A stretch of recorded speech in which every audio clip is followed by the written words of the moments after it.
নমস্কার, ডিজিটাল খবরিলালে সবাইকে স্বাগত। যেরকমটা শোনা গিয়েছিল ঠিক সেটাই হলো।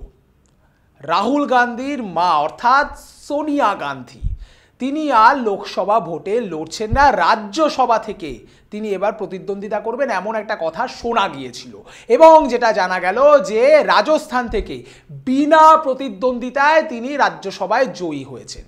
অর্থাৎ লোকসভার প্রচারে হয়তো যে শারীরিক অসুস্থতার কারণে সোনিয়া গান্ধীকে আর দেখা যাবে না বলে গুঞ্জন শোনা যাচ্ছিল, সেটাই কিন্তু এখন বাস্তব সত্য কংগ্রেসের কাছে।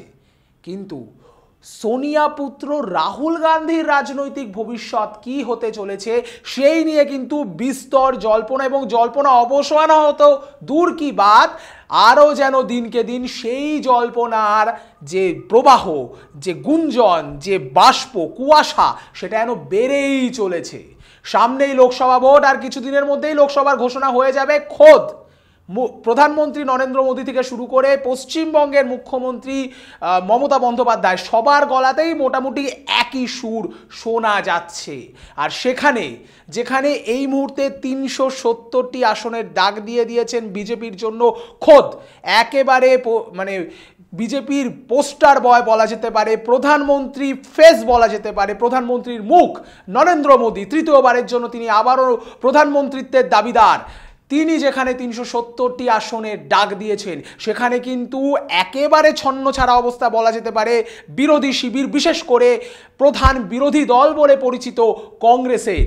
যেখানে দেখা যাচ্ছে যে আমেঠি থেকে এর আগের বার পরাজিত হয়েছিলেন, অর্থাৎ 2019-এর লোকসভাতে পরাজিত হয়েছিলেন রাহুল গান্ধী, কিন্তু কেরালার ওয়ানারেও তিনি প্রতিদ্বন্দ্বিতা করেছিলেন এবং সেখানে জয়লাভ করার পরে লোকসভায় যাওয়ার টিকিট মেলে তার।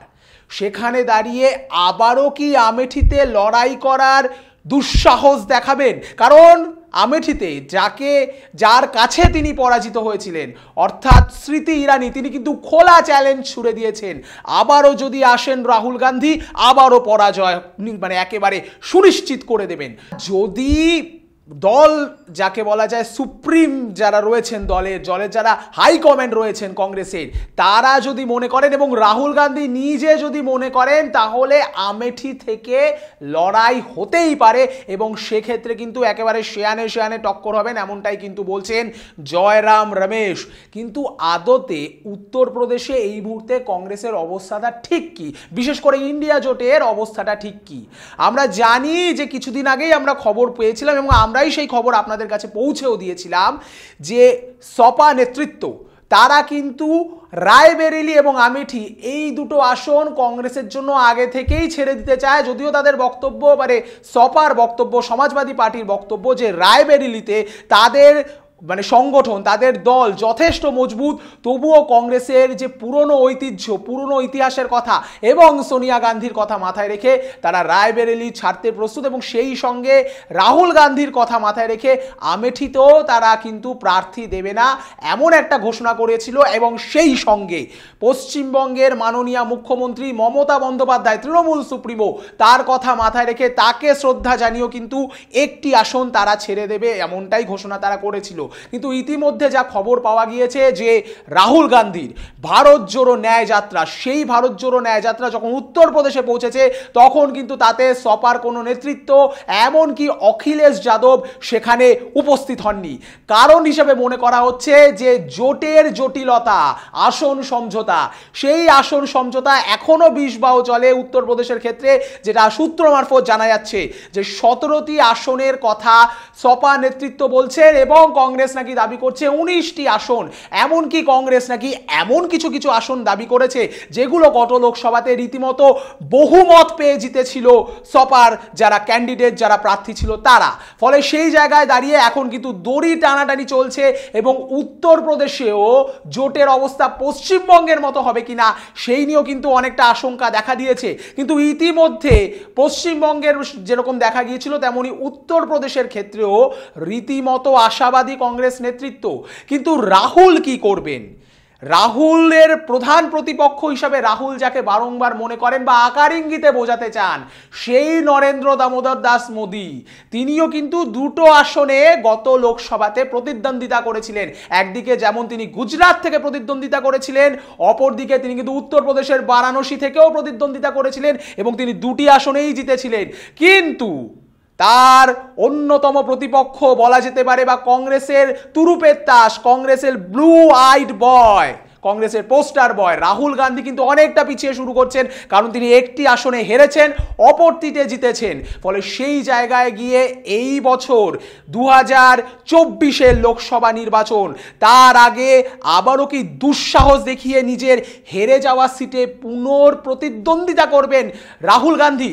এখন সেই প্রশ্ন উঠছে, তাকে যিনি হারিয়েছিলেন অর্থাৎ স্মৃতি ইরানির খোলা চ্যালেঞ্জ, ওপেন চ্যালেঞ্জ, তিনি কি স্বীকার করবেন, নাকি কোনো সংগঠনের দোহাই দিয়ে বা নিজের দলের দোহাই দিয়ে তিনি এইভাবে পরাজয় গতবার তিনি তার সম্মুখীন হয়েছিলেন, এবারও যাতে না হতে হয় সেই জন্য তিনি এড়িয়ে যাবেন, সেটাও কিন্তু একটা বড় প্রশ্ন। অপরদিকে কেরালা থেকে যে খবর পাওয়া যাচ্ছে যে কেরালা কংগ্রেস বা কেরালা কংগ্রেসের যারা শীর্ষ নেতৃত্ব, তারা কিন্তু ইতিমধ্যেই সিদ্ধান্ত নিয়েছেন যে যারা যে সমস্ত সাংসদ যে সমস্ত কেরালার আসন থেকে জিতেছেন তারা সেখানেই প্রতিদ্বন্দ্বিতা করবেন। সেই হিসেবে ধরলে কিন্তু ধরে নেওয়াই যায় যে ওয়ার্নার থেকে আবারও প্রতিদ্বন্দ্বিতা করতে চলেছেন রাহুল গান্ধী। কিন্তু রাহুল গান্ধীর মা অর্থাৎ সোনিয়া গান্ধী, তিনি লোকসভা নির্বাচনে নেই, এটা ধরে নেওয়াই যায়। হয়তোবা, আবারও বলছি, রাজনীতিতে অনেক কিছুই পরিবর্তনশীল, কিন্তু তবুও হয়তোবা লোকসভার প্রচারে তাকে কিন্তু আর দেখা নাও যেতে পারে, যেটা বলা হচ্ছে শারীরিক অসুস্থতার কারণে। একা রাহুল কি কংগ্রেসকে টেনে তুলতে পারবেন? একদিকে দল ভাঙার ভয়, মধ্যপ্রদেশ থেকে খবর আসছে কমলনাথ দল পরিবর্তন করতে পারে এবং কমলনাথ কমলে যেতে পারেন, অর্থাৎ বিজেপিতে জয়েন করতে পারেন। মহারাষ্ট্র, সেখানেও ভাঙনের খবর, বিভিন্ন জায়গা থেকে ভাঙনের খবর আসছে। এমতো পরিস্থিতিতে লোকসভা নির্বাচন একেবারে দুয়ারে, সেই জায়গায় দাঁড়িয়ে একা কুম্ভ রক্ষা করে নকল বুদির গড়। এই বুদির গড় অর্থাৎ কংগ্রেস, সেই কংগ্রেস কি রক্ষা করতে পারবেন রাহুল? প্রশ্ন অনেক, উত্তর অজানা, আর সেই অজানা উত্তরের খোঁজেই আমরা ডিজিটাল খবরিলাল প্রত্যেক দিন প্রত্যেকটা মুহূর্ত খোঁজ করে চলেছি, কারণ এটাই আমাদের অঙ্গীকার আপনাদের কাছে। আর তাই আপনারাও দেখতে থাকুন ডিজিটাল খবরিলাল, কারণ খবর আপনাদের, নজর আমাদের। ডিজিটাল খবরিলাল, খবর আপনাদের, নজর আমাদের।